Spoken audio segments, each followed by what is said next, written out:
The air in your workshop is thick with the scent of ozone and forgotten herbs, a perpetual twilight cast by the flickering gaslights. You are an alchemist, a seeker of forbidden truths in a world powered by steam and shadow.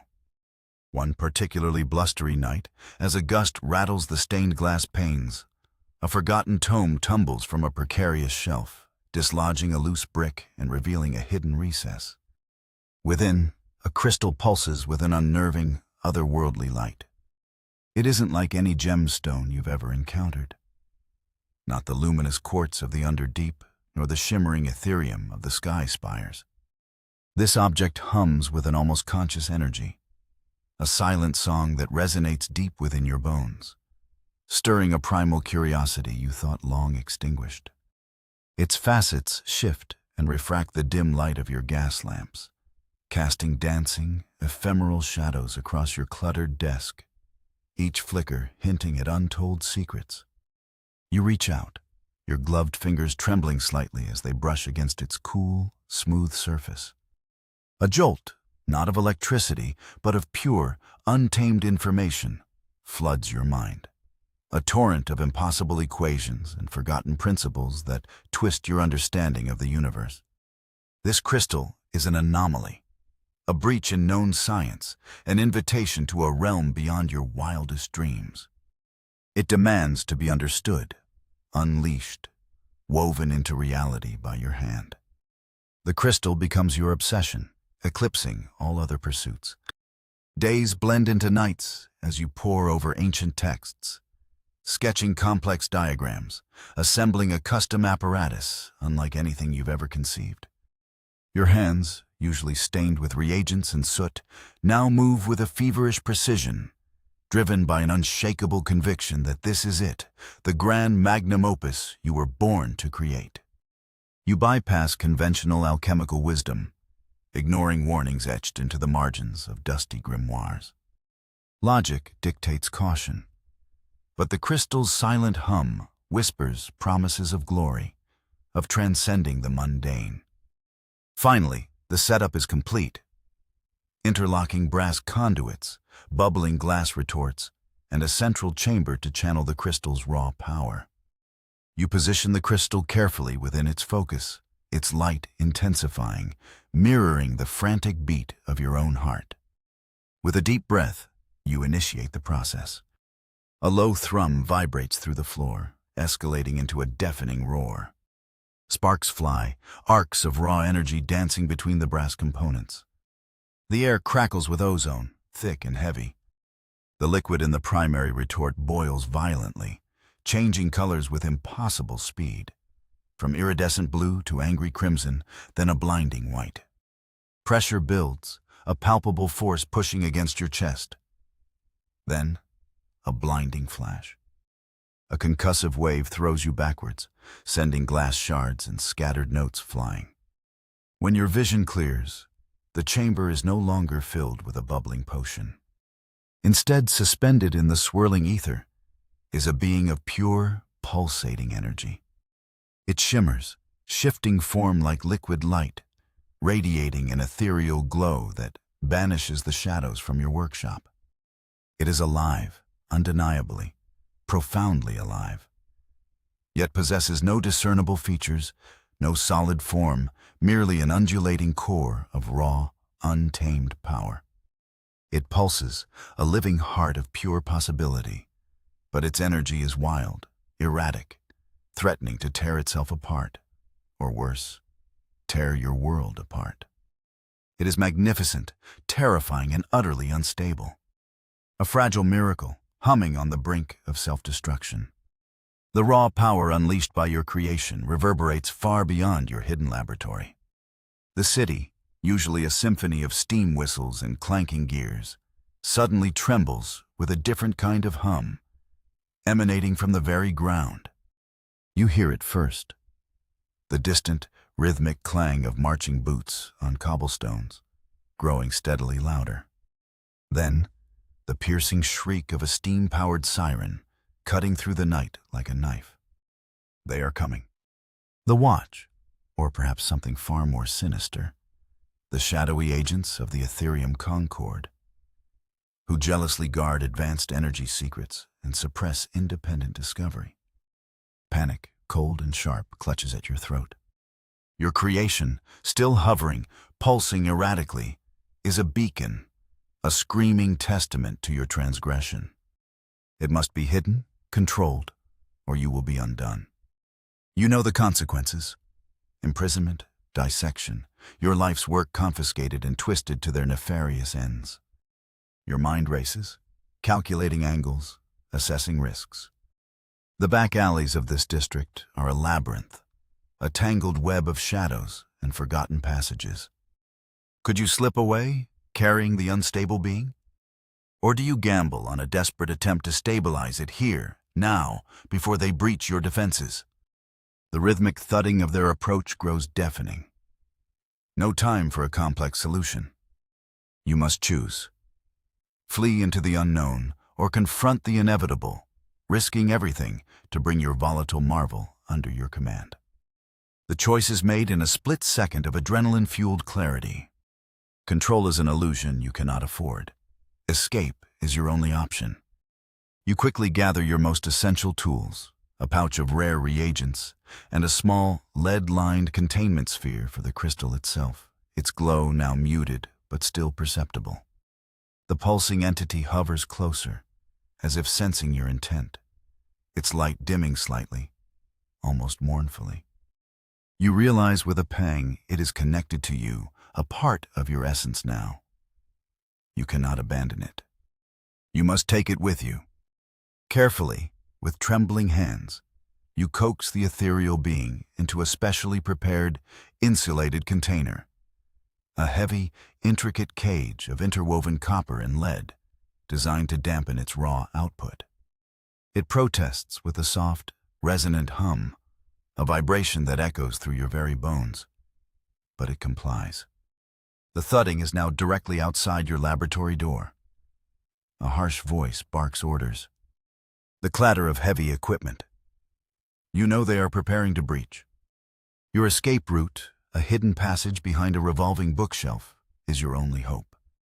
With a final desperate glance at your shattered sanctum, you plunge into the darkness. The heavy container clutched tight against your chest, its contents a volatile secret that could change the world or destroy you. The labyrinthine alleys of the lower sector are a stark contrast to your laboratory. Here, the air hangs heavy with the stench of stale oil, industrial waste, and desperate dreams. Every shadow seems to hold a potential threat, every creaking floorboard a warning. You move with practiced stealth, a ghost among the grimy tenements and towering soot-stained factories, your senses heightened by the constant fear of pursuit. The contained entity within your lead-lined cage emits a faint, almost imperceptible hum, a constant reminder of the volatile secret you carry. Its instability is a ticking clock, a constant pressure pushing you onward. You know you need help, guidance beyond your own considerable expertise. The name that echoes in your mind is Elias Thorne, the reclusive chronomancer, rumored to reside in the forgotten districts beyond the city's industrial heart. They say he tinkers with time itself, his knowledge of arcane mechanics and impossible energies unmatched. But reaching him is perilous. You navigate through the bustling, dangerous markets, where scavengers hawk strange mechanical parts and illicit alchemical compounds. You avoid the patrols of the city guard, their steam-powered automatons clanking menacingly down the main thoroughfares. You learn to blend, to become another face in the endless sea of the city's forgotten. Your alchemist's robes replaced by drab utilitarian garments. Food is scarce, sleep a luxury you can barely afford. Your body aches, but your mind is a relentless engine, fueled by the desperate need to understand and stabilize your creation. You bribe petty officials with carefully crafted, low-grade stimulants, trading fleeting moments of clarity for passage through restricted zones. You barter for information with hushed whispers in smoke-filled dens, seeking clues to Thorne's whereabouts. Each step takes you deeper into the city's underbelly, a world of forgotten technologies and whispered myths. The entity's hum occasionally intensifies, a silent scream of its growing instability, sending shivers down your spine. You feel its chaotic energy pressing against your containment, a faint, pulsing warmth against your chest. It demands release. It demands understanding. The journey is not just physical, it's a descent into moral gray areas you've always avoided. You witness the harsh realities of a society driven by unforgiving gears, where the weak are crushed and the strong exploit without mercy. Your alchemist's mind, accustomed to the precise logic of elements, struggles to reconcile this human chaos. But it also sharpens your resolve. This creation, this fragile spark of impossible life, must not fall into the wrong hands. It must not be twisted into a weapon or a tool of oppression. It represents something more, something pure, a glimpse into the true nature of existence. Your quest takes you through desolate, abandoned industrial zones, where rusting hulks of defunct machinery stand like skeletal giants against the perpetually smoggy sky. The air here is acrid, filled with the ghosts of forgotten labor. You cross treacherous bridges spanning bottomless chasms, their metal groaning under your weight. You scale crumbling walls, your hands scraped and bleeding. Every obstacle is a test, every moment a gamble. The destination, Thorn's rumored hidden workshop, is a distant, mythical point on your internal map. But you press on, driven by an unshakable sense of purpose, a desperate hope that this reclusive genius holds the key to your salvation and the salvation of your extraordinary, dangerous discovery. Just as your hope begins to wane, as exhaustion threatens to claim you in the cold, unforgiving labyrinth of the city's forgotten edges, a figure emerges from the swirling mists of a gas-lit alley. He is tall, lean, dressed in impeccably tailored, yet anachronistic, dark garments. His face partially obscured by the brim of a wide-brimmed hat and the perpetual gloom. His eyes, when they meet yours, are startlingly keen, intelligent, and seem to hold knowledge far older than his apparent years. He moves with effortless grace, like a predator or perhaps a dancer. You carry a burden. His voice is a low, resonant murmur, barely audible above the distant clatter of a passing steam carriage. A magnificent, volatile burden. A chill runs down your spine. How could he know? You clutch the container closer, your hand instinctively going to the concealed blade you acquired in the markets. And you seek Elias Thorn, he continues, stepping closer, his presence radiating an unsettling calm. A wise choice, but a difficult path. Perhaps I can assist. He offers a gloved hand, the leather worn but expertly maintained. His smile is thin, enigmatic, revealing nothing of his true intentions. He knows too much. Is he an ally, a kindred spirit drawn by the allure of forbidden knowledge? Or is he one of them, an agent of the conquered, sent to ensnare you, to reclaim what they believe is theirs? Your mind races, weighing the risks. Trusting him could lead to your capture, your end. Refusing him could mean succumbing to the city's dangers alone, the instability of your creation growing with every passing moment. His eyes bore into yours, as if reading the turmoil within. Time is not on your side, alchemist, he states, his gaze flicking almost imperceptibly to the contained entity you hold. Your little spark of a creation grows restless. The truth of his words is undeniable. You can feel the faint, desperate vibrations from within the container, a silent plea for release, for stability. Desperation, a powerful alchemical catalyst, begins to outweigh caution. You have no other choice. Thorn is unreachable without aid, and your energy is failing. What do you want? You demand, your voice hoarse from disuse and anxiety. He merely smiles, a flicker of something ancient and knowing in his eyes. To witness greatness, alchemist? To see what wonders you will unlock, and perhaps to ensure the scales remain balanced. His answer is cryptic, unsettling. but there's a strange sincerity in his tone, a shared thirst for discovery that resonates with your own deepest desires. You decide to gamble. You nod, a silent, weary acceptance.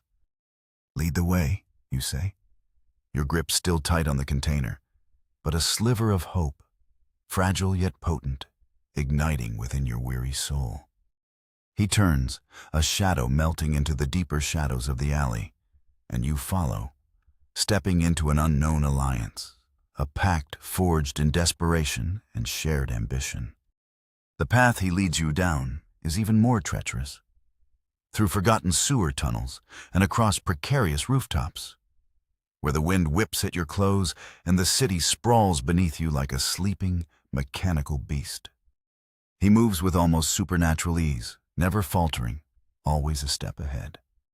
He speaks little, offering only terse directions, but his presence is a strange comfort, a shield against pervasive dread. You notice small details about him, the faint scent of ozone that seems to cling to his person, similar to the aftermath of your own experiments, and the way his shadow seems to shift and elongate in unnatural ways under the gaslight. These observations only deepen the mystery, but for now, you push them aside. Survival is paramount. Your mysterious companion leads you not to Thorne's rumored residence, but to a place far older, far more desolate. Beneath the city's oldest district, concealed by centuries of urban sprawl and forgotten history, lies a sprawling complex of ancient, crumbling ruins.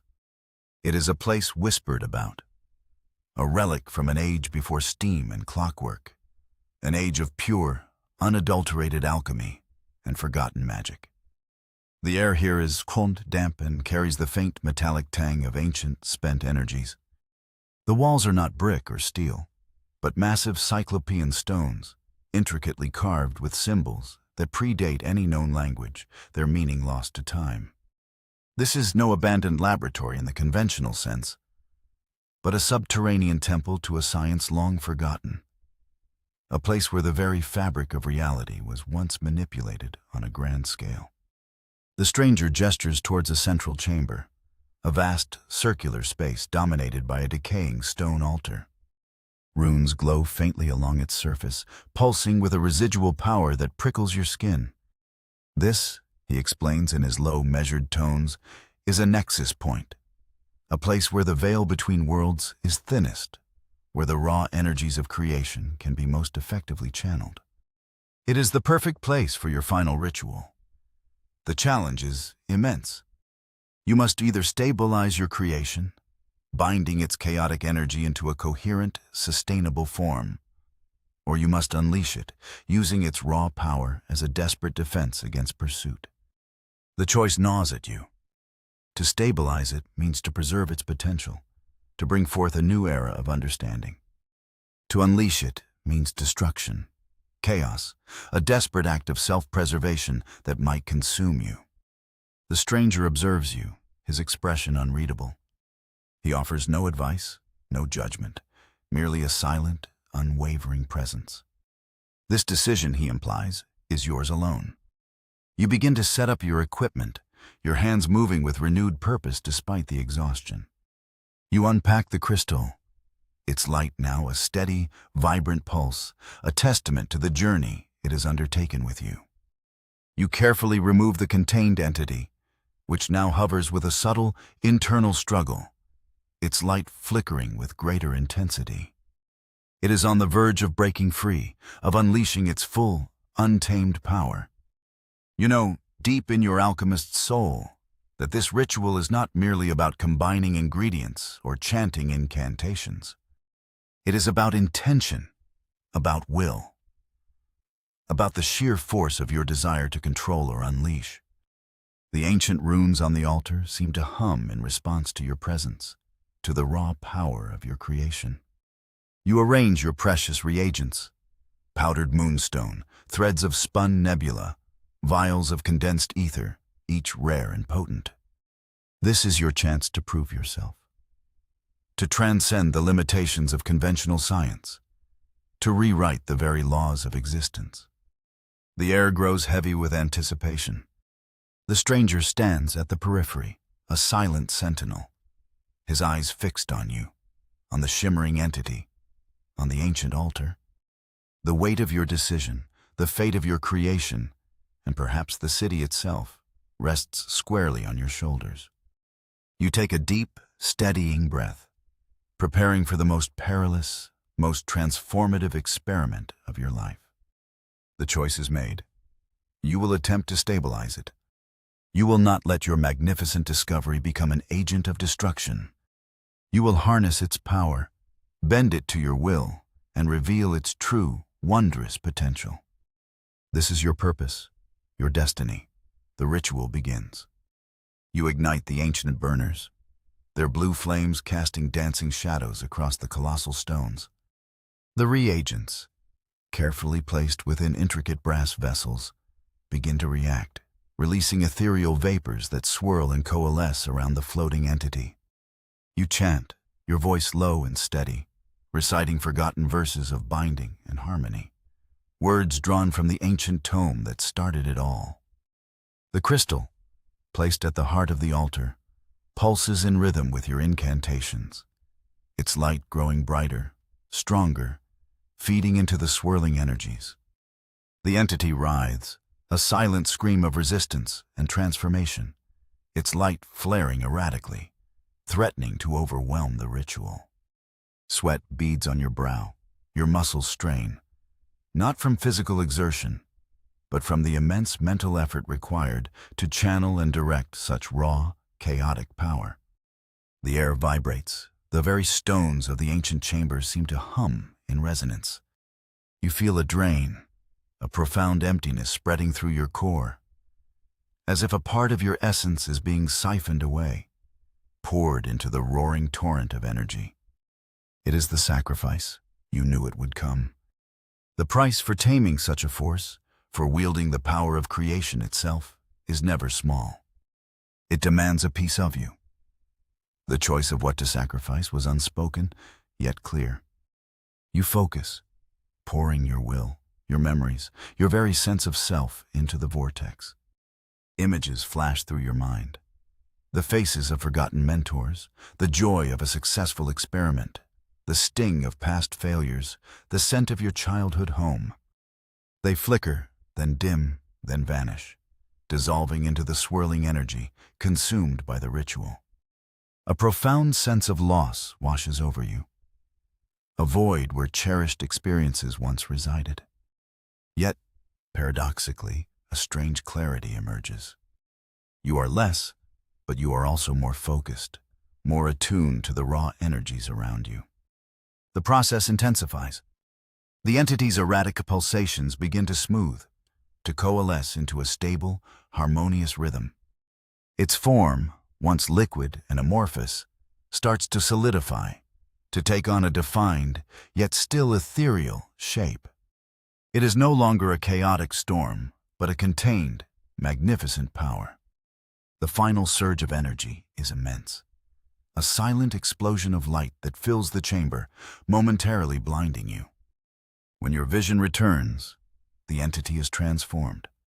It hovers, a perfectly stable crystalline construct of pure light, radiating a gentle, warm glow. It is beautiful, breathtaking, a testament to your alchemical prowess and your profound sacrifice. But the cost is evident.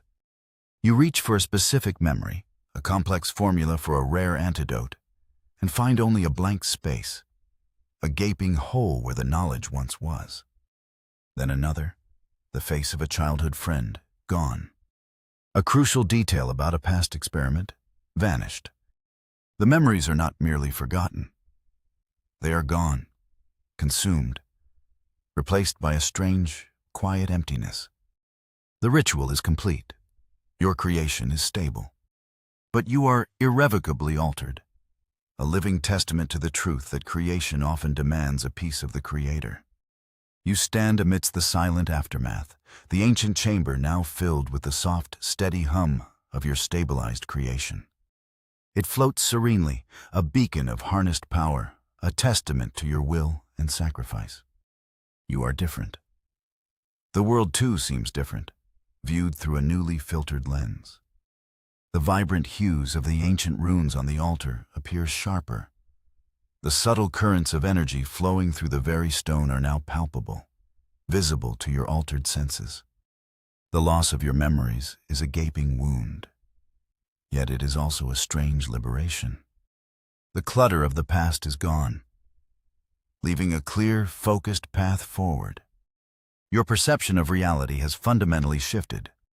You see the intricate dance of etheric particles in the air, the faint, shimmering aura around your mysterious companion, who now approaches you, his face still enigmatic, but with a hint of satisfaction in his keen eyes. "A remarkable achievement, alchemist," he says, his voice softer now, almost respectful. "You have transcended." You look at him with your new, heightened senses, and you see it. The faint, crystalline shimmer within his own form. The subtle rhythmic pulse of energy beneath his skin, identical to the stable hum of your own creation. He is not human. He is not merely an agent. He is of the crystal, a being of pure, harnessed energy, just like the one you have brought into existence. He is a living, breathing, ancient version of your creation, wearing the guise of a man. Your creation, your magnificent, stable entity, is not merely an object of power. It is a seed of a new species, a new form of life, born from your hands, nurtured by your sacrifice. And he, the stranger, is its progenitor, its silent guardian, guiding you to recreate what was lost, or perhaps to begin anew. The shocking truth hits you with the force of a physical blow, yet it is accompanied by an unnerving sense of understanding, of belonging. You haven't just stabilized a chaotic energy. You've birthed a new form of life, and in doing so, awakened an ancient lineage.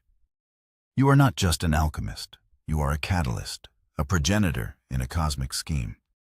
He extends his hand once more, not in an offer of assistance, but in recognition. "Welcome," he murmurs, his eyes glowing with an internal light that mirrors your own creation's soft radiance. "Welcome to the dawn of a new age, alchemist. And know this, you did not find the crystal. The crystal found you. It was always meant to be. The world outside, the city of steam and shadow, seems distant, irrelevant. Your journey has just begun, not into understanding a single artifact, but into understanding your place in a universe far stranger, far more alive than you ever dared to imagine. You are not merely a creator. You are a part of the creation itself, forever bound to this new, evolving reality.